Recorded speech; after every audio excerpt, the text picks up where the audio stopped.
అమ్మ ఓడి జగనన్న గుండెల్లో పేదోడి గూడి నాడు నేడంటూ మురిసే ప్రతి పడి ప్రతి ఇంటికి సేవకుడా ఏ రుణపడి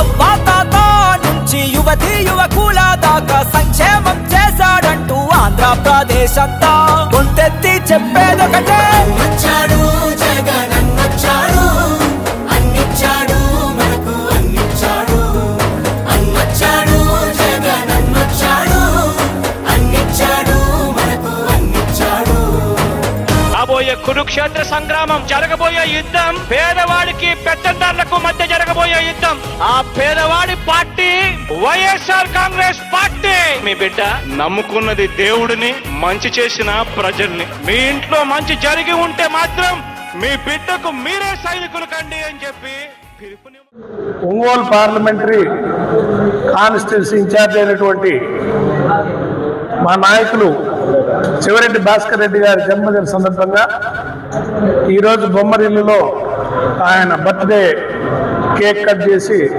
పిల్లలతోటి ఆయన పుట్టినరోజు వేడుకలు జరుపుకోవటం మా పార్టీ నాయకులందరూ ఇచ్చేశారు.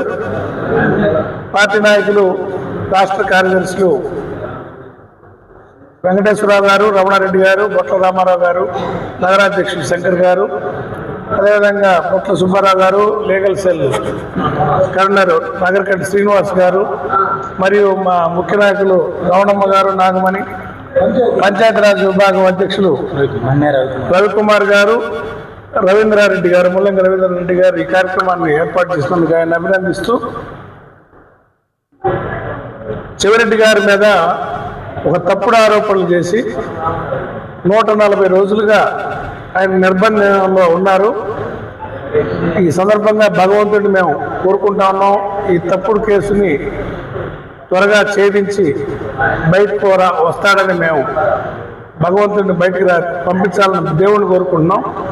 ఈ ప్రభుత్వం ఏదో ఛార్జ్ షీట్ వేసి ఆయన్ని భయపెడితే మిగతా నాయకులు కూడా భయపడతారని, లేని స్కామ్లు, లిక్కర్ స్కామ్ అనే దానికి ఇంతవరకు ఎవిడెన్స్ దొరకలేదు, లేని స్కామ్లో ఆయన ఇరికిచ్చారు.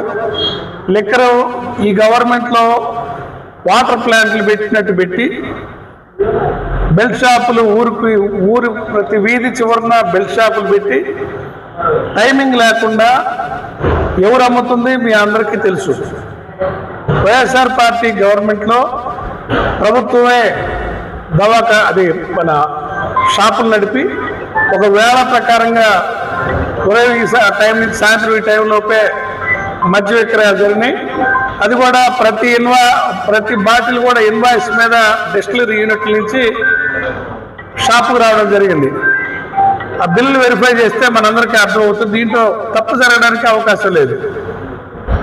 కానీ ఈ ప్రభుత్వం బెల్ట్ షాపులు పెట్టి ప్రోత్సహిస్తా వేళాపాల లేకుండా ఇన్వాయిస్లతో పని లేకుండా బెల్ట్ షాపులకి ఈ కల్తీ లిక్కర్ని వాటర్ ప్లాంట్లు పెట్టినట్టు రాష్ట్రంలో విరివిగా అనేక జిల్లాల్లో ప్లాంట్లు పెట్టి వాటిని బెల్ట్ షాపుల ద్వారా అమ్ముకుంటూ ప్రజల ప్రాణాలతో ఆడుకుంటూ వాళ్ళు తప్పు చేస్తూ మా పార్టీ నాయకుల మీద నిందలేస్తూ దాంట్లో జైల్లో ఆ కేసుల్లో భాగంగా మా నాయకుడు చివరెడ్డి భాస్కర్ రెడ్డి గారిని కూడా నిర్బంధించడం చాలా దురదృష్టం.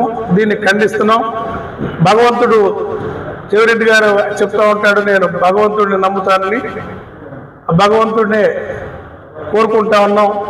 ఈ కేసులు ఆయన మీద తప్పుడు కేసులు పెట్టిన వాళ్ళని శిక్షించి తనను బయటికి పంపాలని దేవుడిని ప్రార్థిస్తూ ఉన్నాం. ఆయన పుట్టినరోజు సందర్భంగా ఆయన పూర్ణ ఆయుష్తోటి మంచి విజయాలతోటి ఇంకా మంచి ఎత్తు ఎదగాలని వారి కుటుంబం కూడా చల్లగా దేవుడు చూడాలని కోరుకుంటా ఉన్నాం. ఈరోజు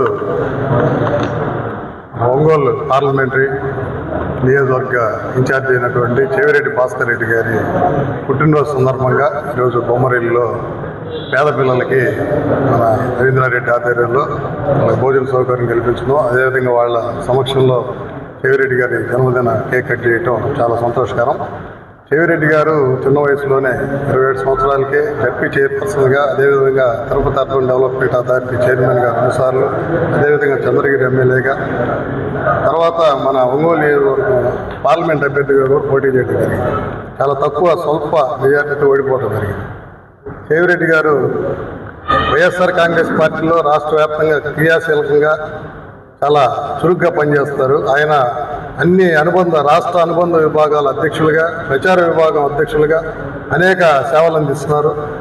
దాన్ని గుర్తుపెట్టుకొని, మనసులో పెట్టుకొని ఈ కూటమి ప్రభుత్వం పార్టీకి యాక్టివ్గా పనిచేసే వాళ్ళని గతంలో మరి వారి సేవల్ని పార్టీ గుర్తించింది కాబట్టి అటువంటి వారిని అక్రమంగా తప్పుడు కేసులు పెట్టి లిక్కరు స్కామ్లో ఆయన పెడతాం బాధాకరం.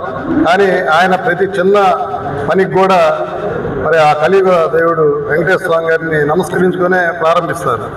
అటువంటి దైవభక్తి గల మరి చెవిరెడ్డి గారిని ఈరోజు ఇంత అక్రమంగా బాధ పెడతాం, ఆ దేవుడు అన్నీ చూస్తూ ఉన్నాడు. తప్పకుండా కూడా ఎవరైతే దీనికి బాధ్యులైన ఈ కూటమి ప్రభుత్వం చంద్రబాబు నాయుడు గారు కానీ, అదేవిధంగా రెడ్ బుక్ అని చెప్పి లోకేష్ కానీ వీరు తప్పకుండా కూడా మూల్యం చెల్లించుకుంటారని